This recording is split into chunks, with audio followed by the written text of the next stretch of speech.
لیکن یہ عام طور پر تھا، ورنہ بعض حالات ایسے بھی تھے جس میں اللہ کے رسول صلی اللہ علیہ وسلم نے خود حدیثوں کو مدون کرنے کی اجازت دی. ٹھیک ہے مشائخ، جیسا کہ ابو ہریرہ رضی اللہ تعالیٰ عنہ کی حدیث میں ہے جو آپ صلی اللہ علیہ وسلم کے خطبے سے متعلق ہے فتح مکہ کے موقع پر. ٹھیک ہے، اللہ کے رسول صلی اللہ علیہ وسلم نے اس موقع پر اس قضیے کو درج کرنے کا حکم دیا تھا. ٹھیک ہے، بنو خزاعہ کے ایک آدمی نے بنو لیث کے ایک آدمی کو قتل کر دیا تھا. ٹھیک ہے، تو اس موقع پر آپ صلی اللہ علیہ وسلم نے اپنی بات درج کرنے لکھنے کا حکم دیا تھا. اچھا، آپ صلی اللہ علیہ وسلم سے جو ممانعت وارد ہے کہ مجھ سے میری باتوں کو نہ لکھو، اس کے بارے میں علماء نے کیا کہا کہ یہ قرآن کریم کے نزول کے وقت تک کے لیے مختص تھا. یہ ممانعت قرآن کے زمانۂ نزول تک مختص ہے. جب قرآن کریم کا نزول ہو رہا تھا، یعنی 13 سالہ دور نبوت مکہ کا اور 10 سالہ دور نبوت مدینہ کا، اس مدت کے اندر چونکہ قرآن کریم کی آیات کے نزول کا تسلسل جاری تھا، اور اس موقع پر آپ صلی اللہ علیہ وسلم کی حدیثوں کو مدون کرنے سے قرآن اور احادیث کے درمیان خلط ملط ہونے کا اندیشہ تھا، اس لیے اس مختصر سی مدت کے اندر آپ صلی اللہ علیہ وسلم کی ممانعت کو خاص رکھا گیا ہے. یعنی یہ ممانعت مطلقاً نہیں تھی، بلکہ صرف اس مدت تک کے لیے تھی جس مدت میں قرآن کریم کا نزول آپ صلی اللہ علیہ وسلم پر ہو رہا ہے. ٹھیک ہے، اچھا، اور اس کی دلیل یہ بھی ہے کہ مطلقاً آپ صلی اللہ علیہ وسلم نے اگر منع کیا ہوتا تو جیسے ابو ہریرہ کی روایت کا ذکر کیا فتح مکہ کے موقع پر، اس کا آپ صلی اللہ علیہ وسلم کے خطبے کے تعلق سے، اسی طریقے سے آپ صلی اللہ علیہ وسلم نے اپنے بعض صحابہ کرام رضوان اللہ علیہم اجمعین کو اجازت دی تھی کہ وہ آپ صلی اللہ علیہ وسلم کی احادیث کو لکھیں. ان میں سے مشہور صحابہ، پچھلے درس میں بھی اس کے بارے میں بات آئی تھی، مشہور صحابہ جو آپ صلی اللہ علیہ وسلم کی زندگی میں لکھا کرتے تھے، ان میں سے عبداللہ ابن عمرو ابن العاص رضی اللہ تعالی عنہ وارضاہ، انس ابن مالک رضی اللہ تعالی عنہ وارضاہ، اور سمرہ ابن جندب رضی اللہ تعالی عنہ وارضاہ،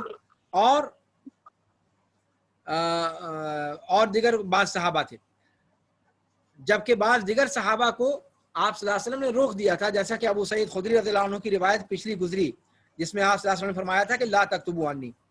ٹھیک ہے، اچھا، اور چونکہ صحابہ کرام اس چیز کو سمجھ رہے تھے، اس لیے انہوں نے آپ صلی اللہ علیہ وسلم کی زندگی میں تو توقف اختیار کیا احادیث کو لکھنے سے یا مدون کرنے سے، لیکن آپ صلی اللہ علیہ وسلم کی وفات کے معاً بعد صحابہ کرام میں سے بعض نے اس چیز کی طرف توجہ کی، احادیث شریفہ کی طرف، جیسے عبداللہ ابن عباس رضی اللہ تعالی عنہما وارضاہما کا معاملہ ہے، جو صحابہ کرام رضوان اللہ علیہم اجمعین کے پاس جایا کرتے تھے. چونکہ ابن عباس رضی اللہ تعالیٰ عنہ، عبداللہ ابن عباس رضی اللہ تعالیٰ عنہ وارضاہ صغار صحابہ میں سے ہیں، یعنی چھوٹی عمر کے کبار صحابہ، یا وہ صحابہ کرام جو معمر تھے یا جو بڑی عمر کے تھے، وہ اور جو اللہ کے رسول صلی اللہ علیہ وسلم کے زمانے میں بچے تھے یا بلوغت کی عمر کو پہنچنے کے مان بعد یا بلوغت کی عمر کو پہنچنے والے تھے، صغار صحابہ کہا جاتا ان کو. تو عبداللہ بن عباس رضی اللہ تعالیٰ عنہما صغار صحابہ میں سے تھے. تو چونکہ انہوں نے اللہ کے رسول صلی اللہ علیہ وسلم کی بہت زیادہ روایات سنی نہیں تھی، تو وہ صحابہ کرام کے پاس جایا کرتے تھے، گھوما کرتے تھے، اور آپ صلی اللہ علیہ وسلم سے انہوں نے کیا کیا سنا اس کو وہ لکھ لیا کرتے تھے. ٹھیک ہے مشائخ، اسی طریقے سے عمر بن الخطاب رضی اللہ تعالیٰ عنہ وارضاہ، انہوں نے بھی آپ صلی اللہ علیہ وسلم سے مروی احادیث کو لکھنے کا ارادہ کیا. صحابہ کرام رضوان اللہ علیہم اجمعین سے اس سلسلے میں مشورہ کیا، تو صحابہ کرام نے مشورہ دیا کہ احادیث کو لکھ لیا جائے، لیکن پھر کسی وجہ سے عمر بن خطاب رضی اللہ تعالیٰ عنہ اس کام کو نہیں کر سکے کہ کہیں ایسا نہ ہو کہ اسی کام پر لوگ لگ جائیں اور قرآن کریم سے غفلت برتیں یا قرآن کریم کو پس پشت ڈال دیں یا اس پر توجہ کم کر دیں۔ طیب، اس کے بعد کہتے ہیں کہ زیادہ وقت نہیں گزرا یہاں تک کہ تابعین نے ہی اس کی طرف توجہ کی اور احادیث کو جمع کرنے اور اس کو لکھنے کا اہتمام کیا۔ اسی طریقے سے اموی خلافت جب آئی تو اموی خلفاء نے اور جو عمرا تھے انہوں نے باقاعدہ حکومتی سطح پر اس کام پر توجہ کی، اور بعض مشہور علماء کو، جن میں سب سے مشہور نام آتا ہے جن کا ذکر آپ نے پچھلے درس میں کیا تھا، ان میں سے مشہور ہیں ابو بکر ابن محمد ابن عمرو ابن حزم۔ کیا نام ہے؟ لکھ لیجئے اس کو، ابو بکر ابن محمد ابن عمرو ابن حزم، ان کو، اور ابن شہاب زہری، ان کا ذکر پچھلے درس میں آیا تھا، ٹھیک ہے مشائخ؟ تو ان کو حکم دیا مدون کرنے کا۔ جی شیخ، نام یہ نام یہاں پر میں شیئر کر دیتا ہوں۔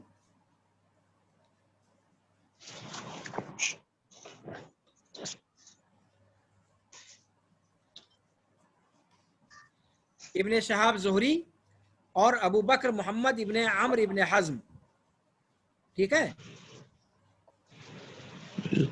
بڑا کر دیجیے۔ بڑا کر دوں؟ ٹھیک ہے، نہیں دکھ رہا۔ دیجیے، بڑا کر دیا۔ اب دکھ رہا ہے؟ جی۔ ابو بکر ابن محمد ابن عمرو ابن حزم اور محمد ابن شہاب الزہری، محمد ابن شہاب الزہری، یہ بہت مشہور جلیل القدر عالم ہیں، اور تقریباً جتنے جلیل القدر محدثین ہیں ان کے یہ استاذ ہیں، ٹھیک ہے مشائخ؟ اور احادیث کا معتد بہ ذخیرہ انہی سے مروی ہے، محمد ابن شہاب الزہری۔ تو ان دونوں کو تدوین حدیث کا کام سونپا، ٹھیک ہے؟ وہی جن کا ذکر پچھلے درس میں آیا تھا، عمر ابن عبدالعزیز رحمہ اللہ کے حکم پر، ٹھیک ہے؟ اچھا، اور احادیث چونکہ بعد میں اس کی تدوین ہوئی ہے،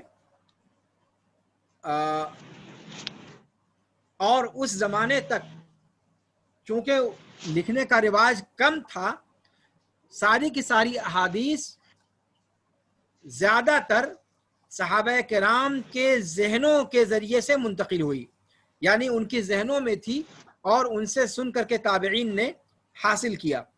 کوئی باقاعدہ رکھا ہوا مجموعہ مختلف صحابہ کرام سے سننے کے بعد جمع نہیں کیا گیا تھا، وہ زبانی طور پر بعد کے ادوار تک منتقل ہوا، تا کہ ابو بکر ابن محمد ابن عمرو ابن حزم اور ابن شہاب زہری رحمہم اللہ وغیرہ نے اس کو باقاعدہ کتابوں میں مدون کرنے کا کام کیا۔ اور آپ جانتے ہیں کہ جب کوئی چیز لکھی ہوئی نہ ہو، زبانی طور پر منتقل ہو، تو اس کے اندر حذف اور اضافہ اور گھٹانے اور بڑھانے کا احتمال موجود ہوتا ہے۔ اسی وجہ سے احادیث شریفہ کے اندر بعض روات کی طرف سے ایسی چیزیں آپ صلی اللہ علیہ وسلم کی طرف منسوب کی گئیں حدیث کے نام پر، جو آپ صلی اللہ علیہ وسلم کے فرمودات میں سے نہیں تھیں، جن کو اصطلاح میں موضوع احادیث کہا جاتا ہے۔ اصطلاح میں جن کو کیا کہا جاتا ہے؟ موضوع احادیث۔ موضوع احادیث کسے کہتے ہیں؟ جو اصلاً حدیث ہوتی ہی نہیں ہے، لیکن اس کی ظاہری شکل کا اعتبار کرتے ہوئے اس کو احادیث کی اقسام میں ذکر کیا جاتا ہے۔ وہ وضع کی ہوئی بعض روات کی وضع کی ہوئی روایتیں ہوتی ہیں، وہ حقیقت میں احادیث نہیں ہوتی ہیں۔ تو اس قسم کی چیزیں بھی بعض روات کی طرف سے ہوئی، لیکن کیا یہ چیزیں اتنی بڑی تعداد میں تھیں کہ ائمہ حدیث یا محدثین پر خلط ملط ہو گیا معاملہ ایسا نہیں ہے، یہ چیز تھی، لیکن محدثین اعظام نے علم الاسناد پر توجہ کی۔ کس پر توجہ کی؟ علم الاسناد یا اسناد۔ امام بخاری امام مسلم کے مقدمے کے اندر آپ پڑھیے کہ سند کی حیثیت کیا ہے اسلام کے اندر۔ اسناد یہ امت محمدیہ کی خصوصیات میں سے ہے، اور اسناد کیا ہے؟ کوئی بھی روایت جو ذکر کی جائے اس کا سلسلہ اسناد یا سلسلہ سند راوی سے لے کر اللہ کے رسول صلی اللہ علیہ وسلم تک ذکر کیا جائے، کس نے کس سے سنا، کس نے کس سے سنا، یہ سلسلہ پورا، تاکہ صحیح اور ضعیف اور موضوع کے درمیان تمیز کی جا سکے۔ اور یہ ایک محتم بالشان علم ہے، یہ ایک محتم بالشان علم ہے، اور اللہ رب العالمین نے امت محمدیہ کی خصوصیات میں سے اس کو بنایا ہے۔ امام مسلم نے اپنے مقدمے میں اس کے بارے میں بہت تفصیل کے ساتھ ذکر کیا ہے۔ تو محدثین اعظام نے اسناد کی روشنی میں، سند کی جمع اسناد کی روشنی میں صحیح اور ضعیف اور موضوع روایتوں کو چھان پھٹک کر الگ کر دیا۔ روایتیں خلط ملط نہ رہیں، وہ روایتیں جو وضاعین نے، گڑھنے والوں نے گڑھ کر کے وضع کی تھی، گڑھ کر کے پیش کی تھی، ان روایتوں کو صحیح روایتوں کو ان سے الگ کر دیا محدثین اعظام نے۔ اسی لیے آپ دیکھتے ہیں کہ بعد میں جو حدیث کی مشہور کتابیں مدون ہوئیں، ان کے اندر عام طور سے یہ ذکر کیا جاتا ہے کہ مصنفین کو احادیث کی اتنی بڑی تعداد یاد تھی، لیکن انہوں نے بہت کم روایتیں اپنی کتاب کے اندر ذکر کی۔ ٹھیک ہے مشائخ؟ اچھا، جیسے خود امام بخاری رحمہ اللہ کا معاملہ ہے، جو چھان پھٹک کے معاملے میں سب سے ممتاز ہیں محدثین اعظام کے درمیان، انہوں نے اپنی صحیح بخاری کے اندر صرف اور صرف 7,000 حدیثیں ذکر فرمائی ہیں، اور ان میں سے بھی 3,000 مکرر ہیں، جبکہ ان کے بارے میں آتا ہے کہ ان کو 6 لاکھ حدیثیں یاد تھیں جو ان کے زمانے میں معروف و مشہور تھیں۔ تو 6 لاکھ حدیثوں میں سے 7,000 حدیثیں ذکر کرنا، جن میں سے 3,000 مکرر ہیں، اس سے آپ اندازہ لگا سکتے ہیں کہ امام بخاری رحمہ اللہ کی چھلنی کیسی تھی، انہوں نے کس طریقے سے غربلہ کیا اس کا، اور اتنی بڑی تعداد میں سے اس مختصر سی تعداد کو اپنی بخاری شریف کے اندر ذکر کیا۔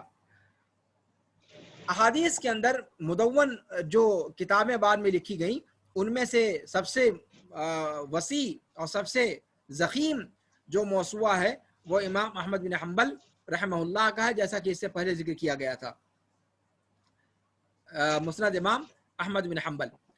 طيب، لیکن اس سے پہلے احادیث کی تدوین کی جو پہلی شکلیں تھیں، جیسا کہ ذکر کیا گیا کہ اموی دور میں اس پر توجہ شروع کی گئی تھی، یعنی 2 صدی ہجری کے نصف تک تقریباً اس پر اچھا خاصا کام ہو چکا تھا۔ ٹھیک ہے، ربیع ابن صبیح ان کے ذریعے سے جمع و ترتیب کا کام ہوا، پھر مکہ کے اندر ابن جریج نے اس کام کو کیا، پھر امام مالک رحمہ اللہ نے اپنی موطا کے اندر مدینہ میں کام کیا۔ دیکھ رہے ہیں مشائخ؟ تو امام مالک کی موطا یہ حدیث کی ان چنندہ کتابوں میں سے ہے جن کو احادیث کی تدوین کے اولین مرحلے میں تصنیف کرنے کا شرف حاصل ہوا ہے امام مالک رحمہ اللہ کو۔ ٹھیک ہے مشائخ؟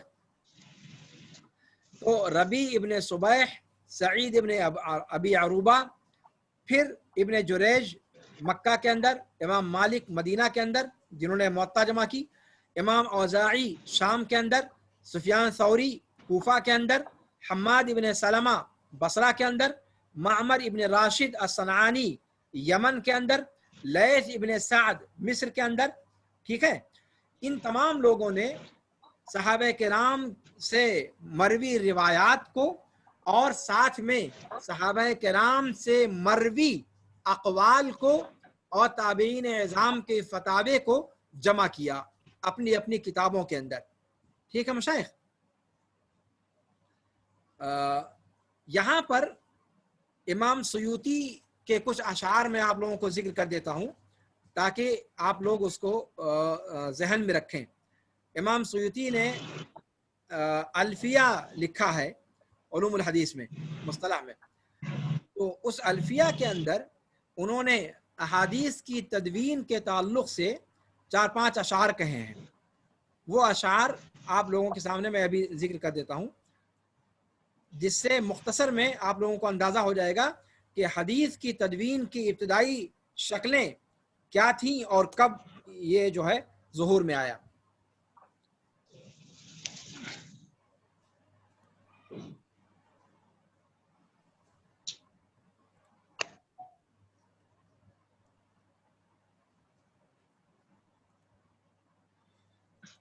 ٹھیک ہے مشائخ،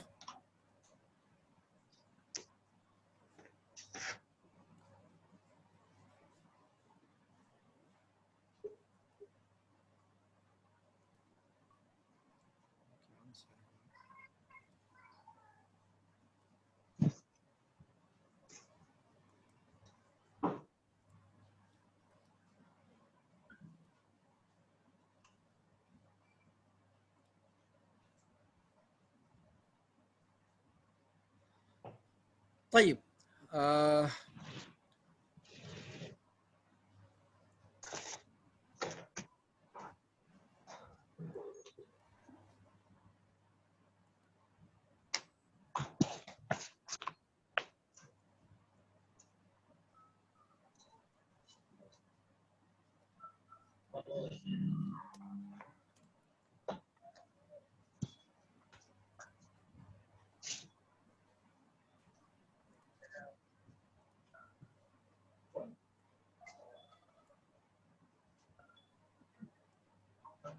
دکھ رہا ہے آپ لوگوں کو؟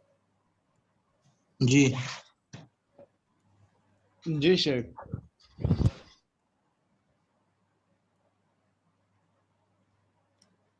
دیکھیے یہی ہے، بدأت محاولات جمع وترتیب الاحاديث في منتصف القرن الثاني الهجري على يد الربيع ابن صبيح. ٹھیک ہے، ثم تلاها سعید ابن ابی عروبہ. ٹھیک ہے،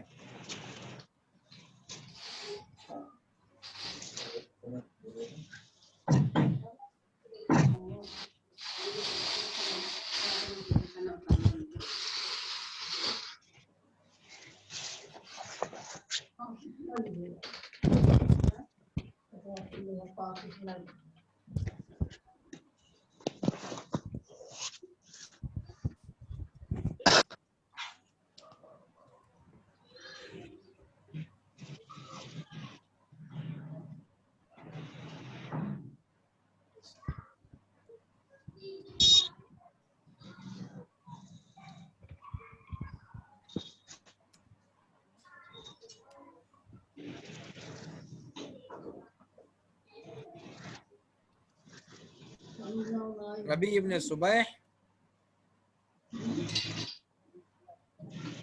پھر سعید ابن ابی عروبہ،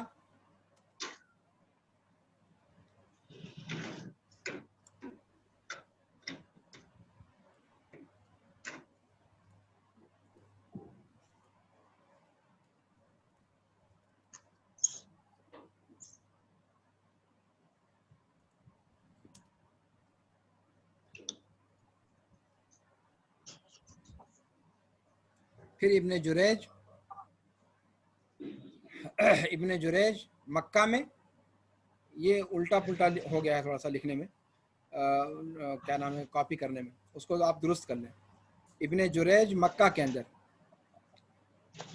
امام مالک مدینہ کے اندر، ٹھیک ہے.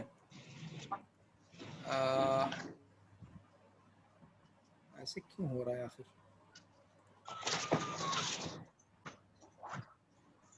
امام اوزاعی شام کے اندر. لکھ ڈالیے اس کو اگر نہ پڑھ پا رہے ہوں یا خلط ملط ہو رہا ہے تو اس کو لکھ ڈالیے.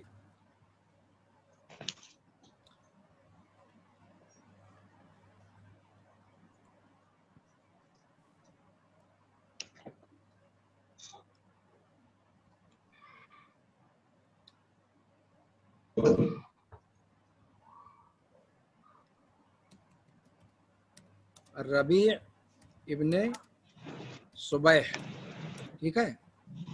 پھر سعید ابن ابی عروبہ، ٹھیک ہے.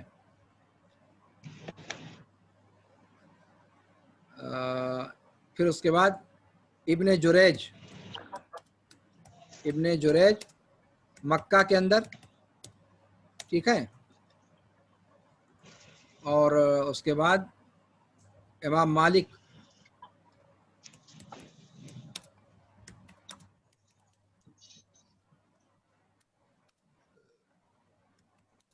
مدینہ کے اندر. یہ ترتیب سے لکھ لیجئے گا، دکھائی دے رہا ہے نا؟ جی. پھر اس کے بعد امام اوزاعی شام کے اندر. اور بڑا کر دوں کہ دکھائی دے رہا ہے؟ ٹھیک ہے، دکھائی دے رہا ہے. امام اوزاعی شام کے اندر، سفیان ثوری کوفہ کے اندر،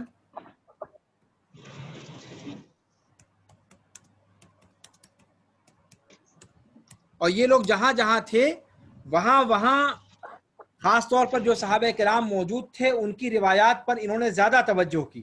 اس کو ذہن میں رکھیے گا، چونکہ بتا چکا ہوں پچھلے درس میں کہ صحابہ کرام فتوحات کا سلسلہ چونکہ جاری تھا اموی دور میں، اور آپ جانتے ہیں کہ اموی دور میں اسلامی فتوحات کا دائرہ دنیا کے کونے کونے تک پہنچ چکا تھا. ٹھیک ہے مشائخ؟ تو پورا جو اسپین اندلس کا علاقہ ہے ادھر روس تک کا جو ہے پورا علاقہ فتح کیا جا چکا تھا، اور پھر ہندوستان وغیرہ بھی انہی کے زمانے میں فتح ہوا ہے. سب جانتے ہیں نا آپ لوگ؟ محمد بن قاسم کے ذریعے سے ہندوستان میں اسلام آیا. اور محمد بن قاسم کب آیا تھا ہندوستان؟ ہاں مشائخ، کسی کو یاد ہے؟ کسی کو نہیں یاد ہے؟ جتنے بھی مشہور سپہ سالاروں کا نام سنتے ہیں وہ سب اموی دور کے ہیں. قتیبہ ابن مسلم الباہلی، یا کیا نام ہے محمد بن قاسم، یا طارق بن زیاد، یا موسیٰ بن نصیر، جتنے نام آپ سنتے ہیں یہ سارے کے سارے سپہ سالاران اموی دور کے تھے. ہندوستان میں اسلام، حجاج ابن یوسف جب گورنر تھا حجاز کا، اس وقت اس نے اپنے بھتیجے محمد بن قاسم کو فوج دے کر کے سندھ بھیجا تھا. پہلی لشکر کشی جو ہوئی تھی وہ اموی دور میں عبد الملک کا زمانہ تھا، عبد الملک ابن مروان کا. خلیفہ عبد الملک بن مروان تھا اور گورنر حجاج ابن یوسف تھا، اور حجاج ابن یوسف نے محمد بن قاسم کو بھیجا تھا. تو فتوحات کا زمانہ تھا یہ. تو اور تمام علاقوں میں جہاں جہاں علاقے فتح ہو رہے تھے صحابہ کرام کو بھیجا جاتا تھا دین کی نشر و اشاعت کے لیے. پچھلے درس میں بتا چکا ہوں. اور اسی وجہ سے صحابہ کرام جو جہاں گئے وہاں وہ اپنے ساتھ جو روایات کا ذخیرہ تھا وہ لے کر کے چلے گئے، چونکہ مدون تو ہوئی نہیں تھی حدیثیں. تو اس لیے الگ الگ علاقوں میں الگ الگ لوگوں نے اپنے یہاں وارد صحابہ کرام سے جو مرویات تھیں ان کو جمع کرنے کا اہتمام کیا. تو اس طریقے سے ابن جریج مکہ کے اندر انہوں نے توجہ کی. امام مالک نے اپنی موطا کے اندر مدینہ کے اندر جو صحابہ کرام اور تابعین تھے ان کے مسائل کو ذکر کیا، صحابہ کرام احادیث کو، صحابہ کرام کے آثار کو، تابعین کے فتاوے کو امام مالک نے موطا کے اندر ذکر کیا جو مدینہ کے اندر موجود تھے فقہاء و تابعین. اور امام اوزاعی نے شام کے اندر، سفیان ثوری نے کوفہ کے اندر. ٹھیک ہے مشائخ؟ حماد ابن سلمہ بصرہ کے اندر.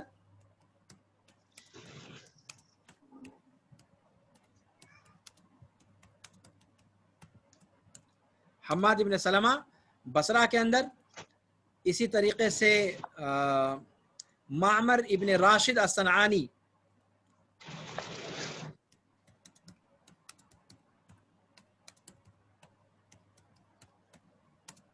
یمن کے اندر،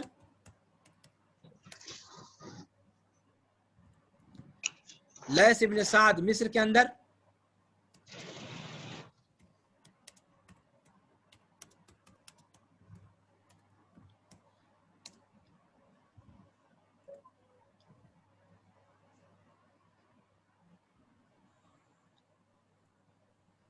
ٹھیک ہے.